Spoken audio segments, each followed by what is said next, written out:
Salute a tutti. In questo secondo video, dei video dedicati al delitto di Baccaiano, cercheremo di definire una volta per tutte la questione della posizione di Paolo Mainardi, all'arrivo dei soccorritori. La questione è di vitale importanza naturalmente per una ricostruzione corretta della dinamica.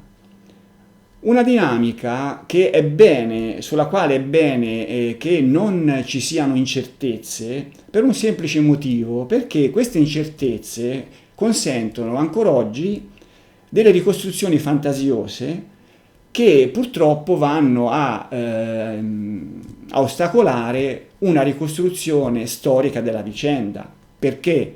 Perché queste dinamiche fantasiose, ad esempio, consentono di immaginare l'intervento di più assassini, no? Cosa che personalmente ritengo assolutamente non veritiera. Comunque cerchiamo di definire questa questione. Riassumiamo brevemente i suoi termini. Allora, i quattro ragazzi che si fermarono per primi di fronte alla macchina fuoristrada, che erano Adriano Poggiarelli e Stefano Calamandrei, due amici e due fidanzati, Concetta Bartalesi e Graziano Marini, furono interrogati quella notte stessa dagli inquirenti e testimoniarono di aver trovato Paolo Mainardi seduto al posto di guida. E gli inquirenti cominciarono a farsi le loro idee su come erano andati i fatti, che erano, insomma, sembrava che fossero abbastanza lineari. Il ragazzo aveva messo in moto, dopo un primo attacco del mostro, quando ancora era in piazzola, aveva cercato di fuggire a marcia indietro e il mostro gli aveva sparato e poi aveva sparato ai fari, insomma era finito nella fossetta e poi era stato ucciso. Ecco, questa era un po' l'idea degli inquirenti, no? Ecco,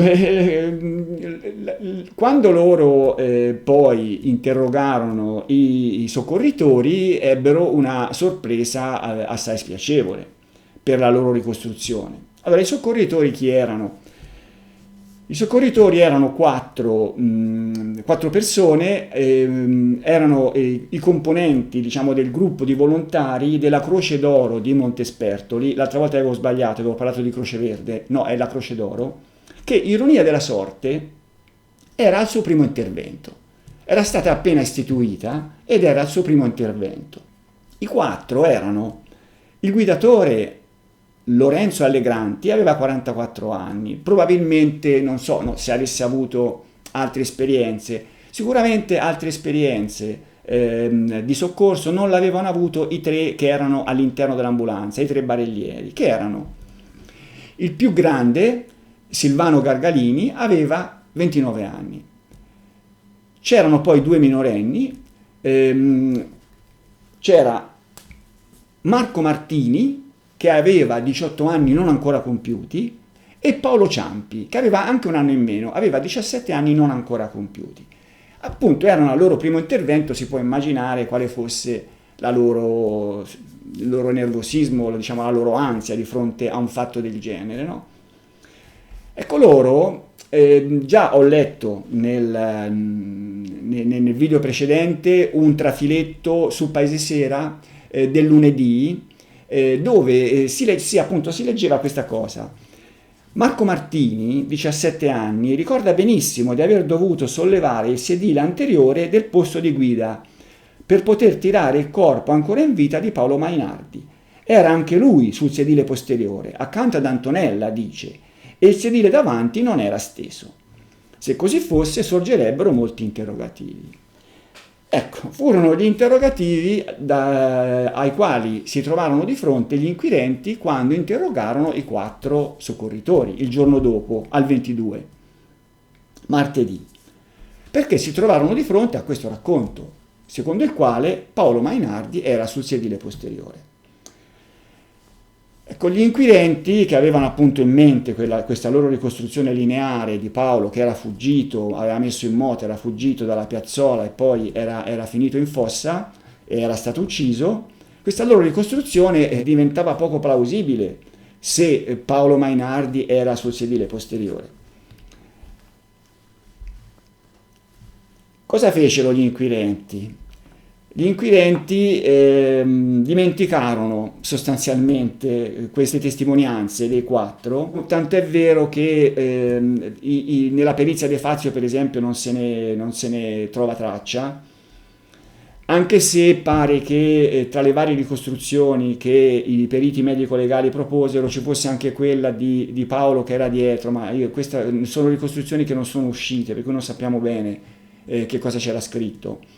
In ogni caso la questione fu dimenticata. Quando si arrivò al processo Pacciani, che vennero chiamati le varie persone che avevano partecipato alle indagini sui delitti, sugli 8 delitti, riguardo il delitto di Baccaiano non furono convocati i barellieri, i soccorritori.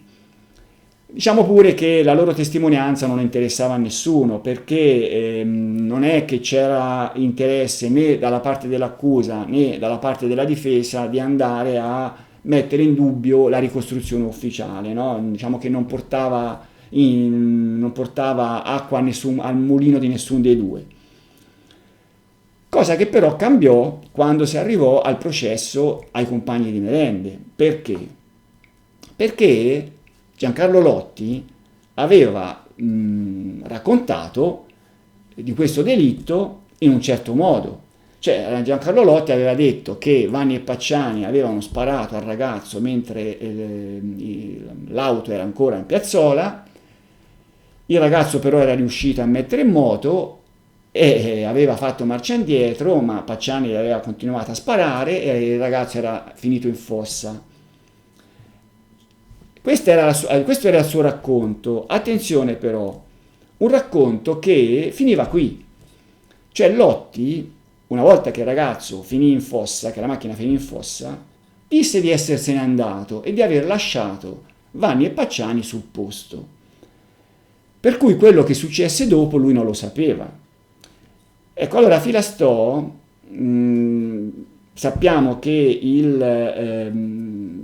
l'intento di Filastò nel processo era quello di sbugiardare Lotti, cioè la sua linea di difesa, e condivisa dal suo collega Antonio Mazzeo, era quella di dimostrare che Lotti stava mentendo, no? Per cui anche su questo suo racconto cercò di dimostrare appunto che stava mentendo. E come? Cercò di dimostrarlo cercando di dimostrare che non era stato Paolo Mainardi a spostare la macchina, ma era stato, secondo lui, il mostro. Cosa appunto che andava a sbugiardare Lotti, che invece aveva parlato di Pacciani che sparava da fuori del ragazzo che aveva messo in moto. Faccio una piccola parentesi, no? Allora, Lotti, come ho detto, aveva lasciato le cose con l'auto appena finita in fossa e Vanni e Pacciani ancora lì, no? Per cui dopo poteva essere successo di tutto. Quello che forse Filastò avrebbe potuto fare un po' meglio era contestare a Lotti la posizione delle auto sua e di Pacciani, che secondo Lotti sarebbero state parcheggiate sulla strada. Cioè i testimoni, abbiamo visto al video scorso, che nei momenti del delitto, dal momento in cui l'auto era in piazzola al momento in cui era andata fuori strada, erano transitate 3 auto da lì. E nessuno aveva visto auto parcheggiate su una strada che era una strada molto stretta, una carreggiata di poco più di 6 metri, senza banchine laterali in quel punto, dove Lotti diceva che erano state parcheggiate le 2 auto. Beh, comunque parentesi chiusa, no? Su questo però appunto Lotti sarebbe potuto essere sbugiardato, ma gli avvocati di Vanni non lo fecero. Preferirono focalizzarsi su questo discorso. Allora, Filastò chiamò a deporre i 4 soccorritori, che trovarono un'accoglienza molto gelida e ostile da parte del PM, ma stranamente da parte anche del presidente. Cioè è giusto che il PM, no, che faceva il suo lavoro, fosse stato in questa posizione, ma il presidente un po' meno. Ecco, tanto per dare l'idea di quello che successe, andiamo a guardare una parte della deposizione di Marco Martini. Appena Marco Martini si sedette, la prima cosa che gli fu chiesto, fu lo stesso presidente, fu questa: senta, lei ricorda come trovaste quei giovani lì nella macchina? Teniamo presente che la deposizione è del 19 gennaio 97. Marco Martini, diciottenne, neanche diciottenne all'epoca, aveva 33 anni. Era un adulto ormai, no? Teniamone conto di questo fatto. Allora, il presidente fa questa domanda. Rispose Martini: erano dietro i sedili, accasciati, insomma, con la testa reclinata all'indietro, tutti e due. Erano dietro. E poi intervenne il PM. Ecco, interessante leggere tutto questo scambio per due motivi fondamentali che li vedremo. Da una parte, diciamoli subito, da una parte la sicurezza di Martini nel testimoniare che Mainardi era dietro, e dall'altra le incredibili pressioni che gli furono fatte affinché firmasse un verbale che diceva un'altra cosa. Sentiamo. PM, senta una cosa, a domanda la stessa che le ha fatto il presidente. Lei dice: non sono in grado invece di precisare l'esatta posizione del corpo del Mainardi in origine, in quanto al momento del mio intervento il corpo stesso era già stato spostato dal mio collega. Questo è il contenuto del verbale dell'epoca che aveva firmato Martini. Continua il PM. E oggi dice invece che lei che l'ha visto sul sedile di dietro. Allora? Come mai oggi se lo ricorda così bene, se a 24 ore dice era già stato spostato dal suo collega? Martini. Ora glielo spiego. Dopo circa 3 ore e mezzo di interrogatorio, alla fine a Montesperto gli dissi: fatemi firmare, scrivete quello che vi pare e fatemi firmare quello che vi pare. Cioè non era possibile. Era un tartassamento continuo, se no. PM. Cioè lei per dire queste, dunque, sono 50 parole. C'è stato 3 ore e mezzo? Martini. Sì, ma tanto, ma guardi, le dico tanto ci sono stato. PM. Mi scusi, a aspettare o... No, interrogato.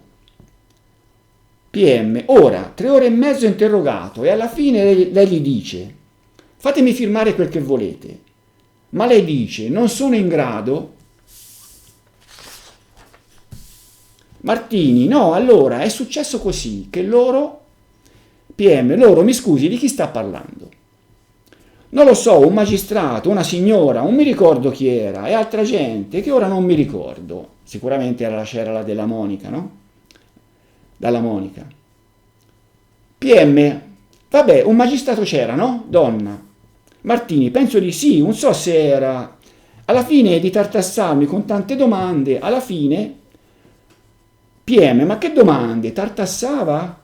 Martini, tutto, praticamente tutto quello che era successo, che non era successo. Gli dissi quello che era successo, dice, non è possibile. Come non è possibile, gli dissi? Vedrà che c'ero io, non c'era lei, giusto? Martini aveva neanche 18 anni, teniamo presente questo, cioè la sua era una resistenza eroica. PM, certo. Martini, allora, mi ricordo mi fecero anche provare. Ci faccia vedere come ha fatto. Mi portarono addirittura una macchina simile, una 127. Ora, insomma, e io gli feci vedere come feci. Niente, dice, non è possibile. Qui lei sta facendo falsa testimonianza. Gli dissi, ragazzi. PM, lei si stufò. Martini, io mi stufai e gli dissi, mi ricordo batteva a macchina, scriveva un so chi, alla fine dissi, sì va bene tutto quello che tu scrivi. Lo firmai e venni via, vedrai che tu vuoi fare. PM, per bacco, signor Martini. Noi ne prendiamo atto. Lei, se si assume che dice le cose come stanno, Martini, quando ero lì all'interrogatorio, cioè era un continuo contestare, a diritto, cioè mi portarono a bere fuori, insomma, fu un continuo, veramente, se no non è che...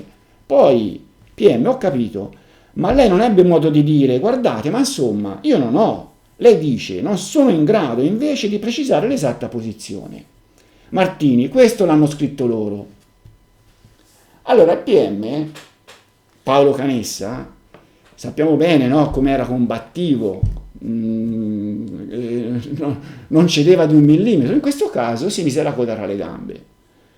Prese atto della deposizione di Martini che si capisce benissimo che stava dicendo l'assoluta verità, cioè era plateale, no? Che aveva trovato Paolo Mainardi dietro e gli avevano fatto scrivere sul verbale che invece lui non aveva visto niente. Per cui Canessa, diciamo che si mise, cioè non insistette, no? Non gli conveniva insistere. Però, cosa successe in sentenza? Qui dobbiamo parlare della sentenza di primo grado contro Vanni e Lotti, che condannò all'ergastolo Vanni e a 26 anni, no, a 30 anni mi sembra, in primo grado Lotti. Ecco, questa sentenza, io ho scritto diversi articoli sul mio blog su questa sentenza, andando a esaminare soprattutto la parte relativa ai cosiddetti riscontri, no? Perché la condanna di Vanni e di Lotti stesso era basata praticamente soltanto sulle dichiarazioni di Lotti, che sappiamo bene come erano pericolanti. I giudici cercarono di andare a trovare dei riscontri, praticamente costruendoseli, perché riscontri non c'erano. Ecco, si ricostruirono in un modo, secondo me, vergognoso, perché se si va a vedere, a parte l'illogicità di certi riscontri, sul mio blog si possono andare a leggere, ci sono tanti articoli, ma addirittura presero le frasi di Lotti, le cucirono assieme vari pezzi, perché Lotti parlava con frasi smozzicate, addirittura mettendoci dentro anche parole che Lotti non aveva detto. E nella sentenza sembrerebbe che quelle frasi lì le avesse dette Lotti, cosa che non è vera. Chiudiamo la parentesi. Riguardo questa questione di Martini e dei barellieri che avevano testimoniato di aver trovato Mainardi dietro, la sentenza è di una faziosità unica. Che il presidente fosse contrario, diciamo così, nemico di queste deposizioni, apparve chiaro in un passaggio nel momento in cui il PM interrogava Gargalini, e il PM era molto aggressivo nei confronti di Gargalini. Il Filastò intervenne protestando e il presidente a sua volta intervenne dicendo: sta cercando di sapere se questo dice la verità o no, tutto lì. Ma allora, come poteva il presidente mettere in dubbio che il Gargalini stesse dicendo la verità? Cioè, che interesse avrebbe avuto Gargalini a dire una bugia? Cioè, era un adulto lui aveva 29 anni al tempo del delitto, aveva più di 40 anni, cioè era lì a fare falsa testimonianza. Cioè, è una cosa assurda questa, no? Come naturalmente non era lì a fare falsa testimonianza Martini, che aveva 18 anni all'epoca, neanche 18 anni, ma al momento della deposizione ne aveva più di 30, insomma, era consapevole di quello che stava dicendo. Vediamo la sentenza. Non appaiono credibili i testi Allegranti Lorenzo, Gargalini Silvano, Martini Marco e Ciampi Paolo, che intervennero sul posto quale personale dell'ambulanza della Croce d'Oro di Montespertoli e che hanno riferito che il Mainardi si trovava sul sedile posteriore accanto alla ragazza. Infatti, se fosse vera questa circostanza, sul sedile di guida non ci sarebbe stata non solo quell'abbondanza di sangue di cui si è già riferito, ma nemmeno alcuna macchia di sangue, posto che, a detta degli stessi testi, il sedile anteriore di guida venne alzato e ribaltato contro lo sterzo, per estrarre appunto il corpo del Mainardi dal sedile posteriore. E qui c'è da dire che la sentenza dice una cosa sacrosanta. Poi vedremo, no? Ma se il sedile anteriore venne ribaltato in avanti per consentire l'uscita di Paolo Mainardi, è chiaro che su di lui tutto quel sangue non doveva esserci, no? Quel sangue che ci venne trovato. Questo è vero, però poi vedremo perché. Inoltre, Quanto al Martini e al Ciampi, tale loro affermazione mal si concilia col fatto che all'epoca essi ebbero a dichiarare al PM il 22 giugno 82 che non avevano visto la posizione del Martini, come è stato loro contestato anche in udienza. Eppure allora il ricordo doveva essere ben vivo, essendo state le loro dichiarazioni rese appena 3 giorni dopo il delitto. Allora, qui la sentenza ignora totalmente il racconto così plausibile, così schietto di Martini delle pressioni che subì al momento di quell'interrogatorio. È evidente quindi che i predetti due testi, a forza di riparlare dell'episodio e di commentare l'accaduto, come ha riconosciuto lo stesso Ciampi nella sua deposizione dibattimentale, hanno finito col far propria l'opinione di altri, senza tuttavia ricordare personalmente la posizione del ragazzo. Ecco, in questo modo così, fazioso, la sentenza liquida questa questione. Ma allora, abbiamo visto la deposizione di Martini, ma c'è un'altra deposizione che è quella di Gargalini. Quella di Gargalini, allora ricordiamo che Gargalini era il più grande dei tre, aveva quasi 30 anni, 29 anni, e fu quello che più degli altri guidò il soccorso, e fu quello che entrò in auto per primo. Allora, dalla sua deposizione si capisce bene come andavano le cose, no? Cominciamo a dire che appena arrivarono, allora Allegranti era fuori, i più che altro furono Martini e Gargalini che attorno alla macchina cercarono di entrare. Allora Gargalini tentò di aprire la portiera del passeggero e non ci riuscì. Martini tentò di aprire la portiera del guidatore e non ci riuscì. Ecco, su questo c'è da dire che Martini non ci riuscì perché si è letto poi anche nei siti, si è discusso che la macchina aveva la scocca deformata dall'urto e per questo che le portiere erano bloccate, ma non è vero. Allora le foto dell'auto ci indicano chiaramente che l'auto non era affatto danneggiata, insomma, perché si pieghi la scocca ad una macchina, la macchina deve picchiare un colpo di quelli tosti. Non era certamente quello, a marcia indietro sarà andata a 10 km all'ora, in fossetta c'era anche la vegetazione, diciamo che la macchina non era danneggiata, per cui la scocca non era deformata, semplicemente la portiera del guidatore, che fu trovata dai carabinieri con la sicura alzata, aveva la sicura abbassata e nell'orgasmo della situazione Martini non pensò a tirare su il nottolino, che poteva tirarlo su perché c'era il vetro del finestrino che era rotto. Semplicemente non fece questo. Quel nottolino fu tirato su da una manovra successiva di Gargalini. Gargalini dice a un certo momento, durante il processo, gli sportelli forzavano e non si aprivano, oppure era chiuso. Io questo in particolare non lo so. Io so che dalla parte di là del passeggero l'ho forzata, dalla parte di là ho tirato la maniglia dall'interno, cioè dall'altra parte, dalla parte del guidatore, ho tirato la maniglia dall'interno e si è aperto lo sportello. Cioè Gargalini dall'interno, quando era dentro, aprì lo sportello del guidatore tirando la maniglia. Questo fatto non fece altro che tirar su il nottolino della sicura. Ma andiamo alle fasi proprio del soccorso. Allora, una volta che fu appurato che le portiere non si aprivano, i ragazzi andarono a prendere il piede di porco in dotazione all'ambulanza e scardinarono la portiera del passeggero.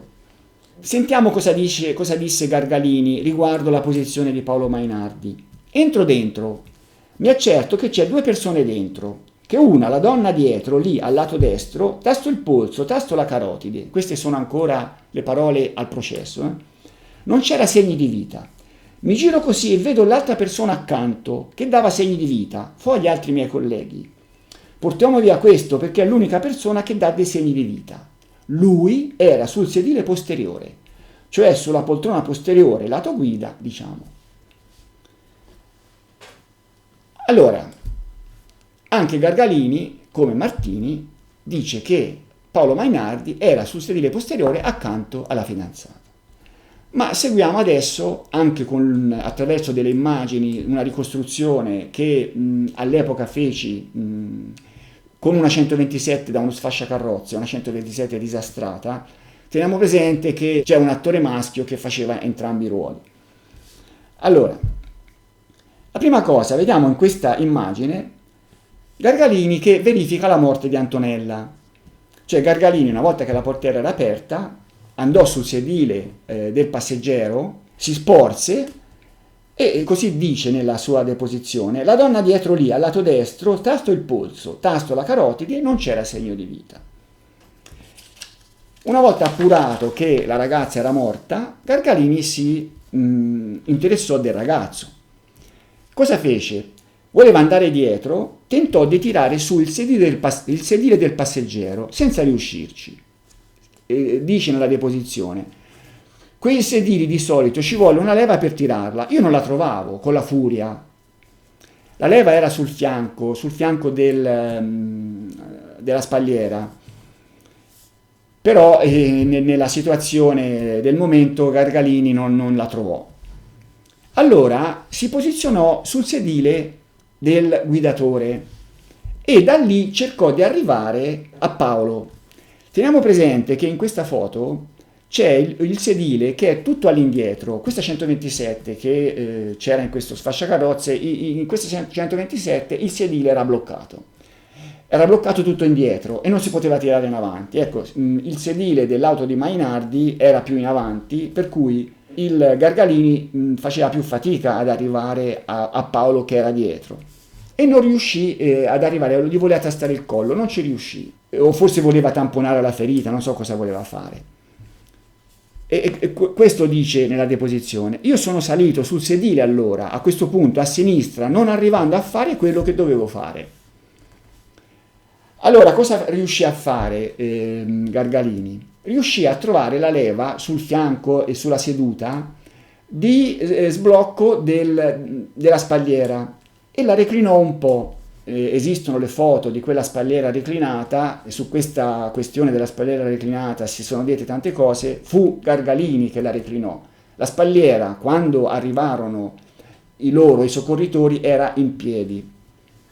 Comunque, abbassato lo schienale, riuscì ad arrivare a Paolo, però poi per soccorrerlo doveva andare dietro. Allora, prova e riprova, riuscì finalmente a trovare la leva di sblocco del sedile per poterlo basculare in avanti. Qui vediamo la foto con il sedile del passeggero basculato in avanti, quello del guidatore era bloccato. Ecco, basculò i sedili in avanti e entrò dentro la parte posteriore, si accertò che Paolo fosse vivo e da lì iniziarono le manovre di estrazione. Dietro di lui arrivò Martini, i due presero Paolo, uno per le spalle, le braccia, l'altro per le gambe. Dietro c'erano Ciampi e Allegranti che erano pronti a prenderlo. Presero il ragazzo, lo adagiarono sulla barella, lo portarono in ambulanza e poi lo portarono in ospedale. Ecco, questa è la ricostruzione del soccorso di Paolo Mainardi raccontata da Gargalini al processo Pacciani. Si presume che tale racconto Gargalini lo avesse fatto anche agli inquirenti, assieme a Martini, soltanto che gli inquirenti non ci credettero, no? Ora, si può dire quello che si vuole, ci sono ancora oggi, ci sono varie fazioni, no? C'è chi dice che Paolo era dietro, c'è chi dice che Paolo era davanti. Quelli che si rifiutano di vedere Paolo Mainardi soccorso sul sedile posteriore di fronte a un racconto del genere dovrebbero cedere, cioè non è possibile che Gargalini e Martini si ricordassero male questa sequenza così articolata, così, cioè insomma le cose andarono come Gargalini raccontò al processo. Allora a questo punto direi che il video può finire qua Vedremo le conseguenze di questo fatto, no? Del fatto che Mainardi era sul sedile posteriore, venne soccorso sul sedile posteriore. In base a questo fatto, ho già premesso che si costruirono delle dinamiche anche fantasiose, nelle quali ad esempio il mostro era la guida. Ecco, vedremo che non è necessario arrivare a questo, però prima di arrivare a una ricostruzione ragionevole del delitto, esamineremo le ricostruzioni sbagliate che sono state fatte, diciamo, nel tempo, partendo da quella di Filastò e via via anche quelle di vari appassionati che continuano ancora oggi. Al prossimo video.